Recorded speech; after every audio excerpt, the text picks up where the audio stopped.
Hi, I'm Donna Jordan from Jordan Fabrics. You may have seen our video where I made this nice, bright, curvaceous quilt, and I had some scraps left over when I made that. So it got me to thinking, what can I do with these? So I wrote a nice pattern that can use up all these scraps. Almost every time I make a quilt, I end up with some fabric left over. I may have 3 or 4 inches, I may have 12 inches. And so you can take your scraps and you can make this nice patchy quilt. Now, if you don't want to use scraps and you want a coordinated group of fabrics, I wrote the pattern so that you can use a fat quarter bundle.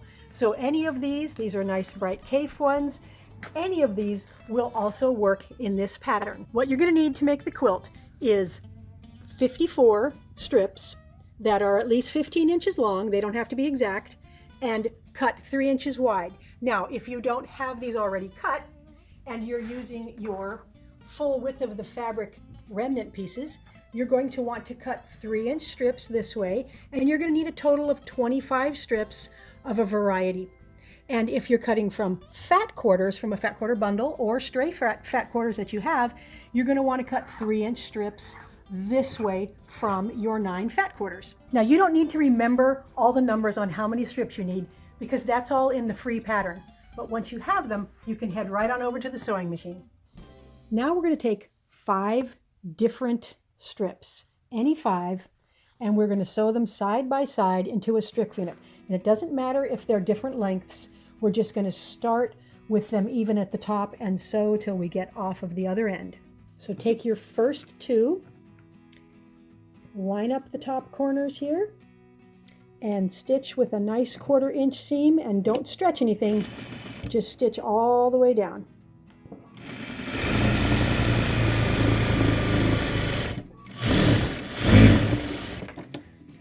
Now I'm going to finger press this to the right. I'm going to finger press all these seams to the right.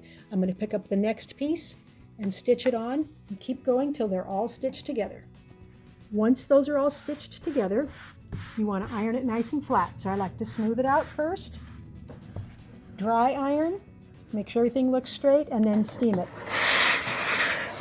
I've got the strip unit on my cutting board here, and I've lined it up both ways with the lines. Now my strips happen to be even on this side, so I don't have to make a first cut. I can just measure right from there. And I'm going to measure over 3 inches. And I'm going to cut this all up into 3-inch strips. So go ahead and take all the rest of your strips and stitch them up into strip units, iron them, and cut them all just like this. Once you've got all those done, we're going to head back to the sewing machine, and I've picked out 5 random strips here, and we are going to sew these into a block. So we're just going to put these and sew right down here. Now, I may or may not have them nested. It looks like they are not here. And so I could try turning this around, but I don't want to get any matches. So I'm just going to disregard whether the seam allowances are nesting or going the same direction and just sew them together. Now, when your seam allowances here are going all in the same direction, it can be a little bit harder to match, but if you just take a look or put a pin in, you can get those to match nicely. Once you have them ironed nice and flat, the next step is to pick out a background fabric. Now, these are going to go on point, which means they're going to be turned diagonal, but we need to pick out something that will go around the edges here. I have 4 different options laid out here. I like to take a block and put it right on the background because then I can see, does it pop? Does it recede? Now it pops very nicely on the blue. The green also looks really good. I like that nice lime green. The orange, I really thought I would like the orange the best, but the block seems to just float into it and it doesn't seem to come out at me very much. Now, if you're not doing this from scraps and you happen to have some fabric that matches your group of prints like I do here, you can use that for your background. That does look really cute.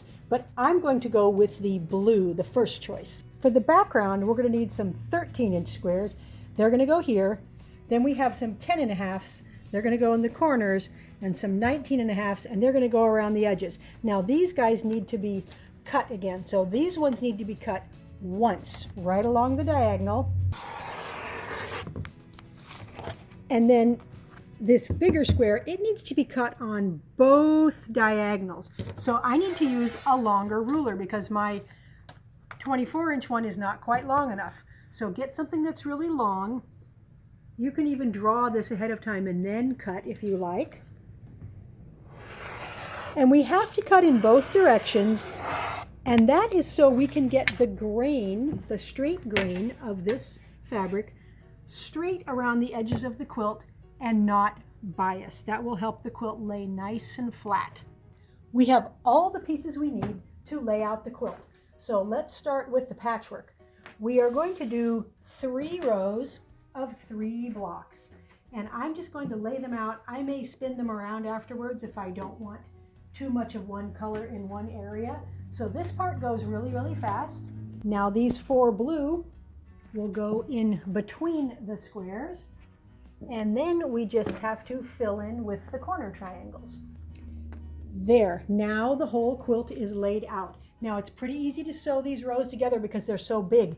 Even though they're diagonal, there's only a few pieces in each row. So there's a row, there's a row. So I'm going to get all of this sewn together, and then I have a few stray patchwork units left here. So I'm going to sew these into a really long border, and I'm going to just put that on the top and the bottom, probably add one more border all the way around, and then we'll get it onto the quilting machine. I have my quilt loaded onto the long arm. Now we need to pick some thread. I want to use a thread that's going to contrast with this blue. I want to have the quilting show here. So we've got a nice bright yellow. We have a lime green that's kind of light. Some red, that will show. Green matches very well, but I don't think it'll show up very much. So the green is out. Red would be good, but I think yellow will look the best. Let's use this bright yellow. I've decided on a quilting pattern called Bubble Play. This is just all circles, and the circles look a lot like the border print that I used. Now, in terms of scale, I have to decide how big or how small those bubbles should be. So I've picked what I think will work, but when I'm not sure, I will do a sample section on the part of the quilt that doesn't, just right here in the batting section. So let's see what this looks like.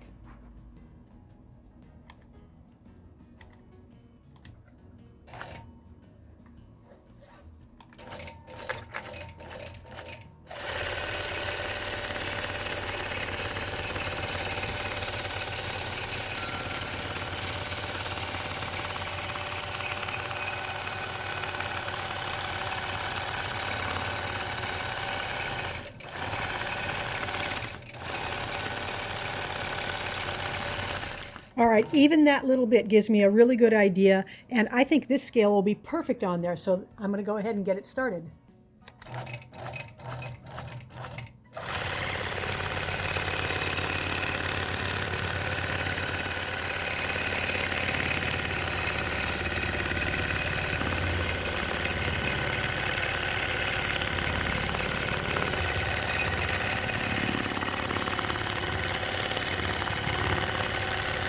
Now that the quilt is done, it really looks like confetti dropping all over the quilt. So that's what we're calling this, confetti. You can see the patchwork border. I just put it on the top and bottom. And I love how these big plain areas just came to life with the quilting. So remember, anytime you've got this negative space, you want to fill it up with some quilting that looks good. And this pattern, it goes back on itself. It doubles a lot of time. So there's extra thread showing, and that's what I wanted on here. This was easy to make with scraps. It's easy to make with fat quarters, and it turned out 60 by 64 inches. I don't know if we can see the quilting from the back side. Oh yeah, I used a lighter green on top of the yellow. So they look kind of like bubbles. Very, very fun to make. Thanks for watching our tutorial today on how to make the confetti quilt. Now we're going to have a giveaway. We have a nice bag of goodies here. So this has got a quilt block stamped on the front of it, but inside we've got some fun stuff. These are woodcut stamps, and so there's a whole bunch of them. There's 12 different ones in here. These, even if you never use them to stamp anything, they're just really cute.